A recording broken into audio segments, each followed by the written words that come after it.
Hello दोस्तों। RCB final में चला गया। ठीक है, अच्छी बात है, कोई बात नहीं, अच्छा खेला है वो। सब लोग वोटिंग है आरसीबी कप कप जीतेगा जीतेगा। बट ठीक है, फाइनल खेलेगा, ठीक है। बट फाइनल खेलेगा, बट ये 100% श्योर है आरसीबी फाइनल नहीं जीतेगा। ये 100% ये मेरा मेरा मेरा प्रेडिक्शन है। आईपीएल वो ट्रॉफी नहीं मिलेगा, इस बार भी नहीं मिलेगा वो लोग को। क्योंकि जो मिलने का जो एटीट्यूड है ना, वो पहले से पता चल गया। वो कोहली का जो एटीट्यूड है वो पहले से पता चल गया।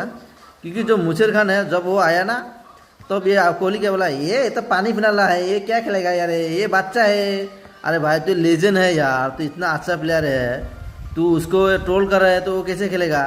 जो भी हो ना, तो क्यों पानी तो आप भी पिलाता है, तो क्यों ऐसे बोला। तो वो एटीट्यूड है जीतने का ना, इसलिए वो लोग फाइनल नहीं जीतेगा। वो पहले क्यों एटीट्यूड दिखाया, पहले नॉर्मल था, नॉर्मल होने के बाद वो एटीट्यूड दिखाने से ठीक था। पक्का है वो फाइनल नहीं जीतेगा।